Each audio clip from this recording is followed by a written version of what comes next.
Aujourd'hui, qui dit vélo dit casque. Alors Zéro Tracas a demandé à Christophe, responsable d'une boutique pour cyclistes urbains, quelques conseils pour protéger sa tête. Mais pour commencer, petit rappel à la loi. Le casque n'est pas obligatoire pour tout le monde, sauf pour les moins de 12 ans. Mais par contre, nous, on le conseille largement. Donc nous, on privilégie beaucoup ce casque-là, qui est la gamme Scrapper, qui sont des casques très légers, très confortables, aérés, avec une petite visière pour certains. C'est un casque vraiment urbain. Le gros avantage, c'est que c'est un casque qui n'est pas très cher, qui est à 51 €, qui a de très chouettes couleurs, qui sont pas mal, notamment la nuit. C'est vraiment des choses que l'on voit de loin.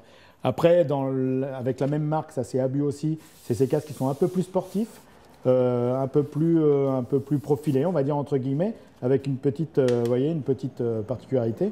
Ils ont une petite lumière à l'arrière qui clignote, voilà, il y a plusieurs modes. Voilà. Donc ça c'est pas mal aussi, alors ceux-là sont un tout petit peu plus chers. Et il y a ce fameux casque-là qui s'appelle les Overhead, qui sont des casques qui ont été conçus par des Parisiens.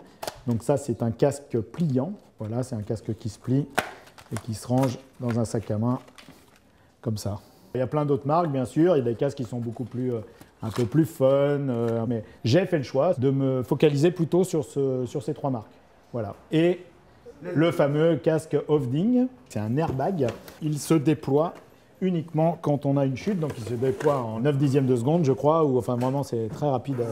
Donc ça se met comme ça, vous l'attachez, vous l'enclenchez, clac, avec un petit bouton qui est là, c'est tout simple, et au moindre choc, il se déploie comme ça autour de votre tête complètement. Une fois que c'est déployé, on renvoie tout le système en France, je crois que c'est en Bretagne, et on recommence. Très efficace donc, mais 300 € quand même.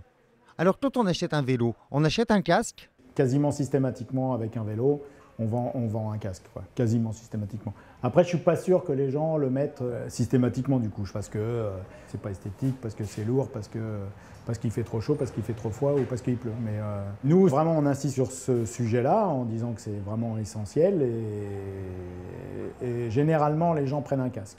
Alors pourquoi ne le mettent-ils pas? Parce que c'est pas confortable. Parce qu'il n'y en a pas à disposition. Parce qu'il fait trop chaud. Et que c'est moche. J'ai déjà eu un petit accident de voiture, mais rentré dedans parce qu'elle a grillé un feu. Donc voilà, depuis, c'est le casque. Bon, mauvais exemple aujourd'hui, mais d'habitude, oui. C'est plus prudent et que ça évite d'avoir des accidents graves. Une amie proche, on a eu un la semaine dernière. Et grâce au casque, elle a été protégée parce qu'elle a pris un camion. Le casque a été fendu à deux, elle n'a rien eu. Même si on est sur des pistes cyclables, entre les piétons qui traversent n'importe comment, les voitures qui ne regardent pas les angles morts. Voilà, on va dire qu'en cas de casse, ça la limite un peu. Je suis tombé sans le casque une fois. Et bah depuis j'ai un casque. On est super léger, déjà ça fait 10 kg, donc la moindre voiture qui pousse un peu, on vole facilement. Donc l'idéal c'est ça, quoi. C'est vraiment, non, vraiment, je conseille à tout le monde de mettre un casque. Ça s'appelle un retour d'expérience. Et c'est par ailleurs un excellent conseil. Merci monsieur et bonne route.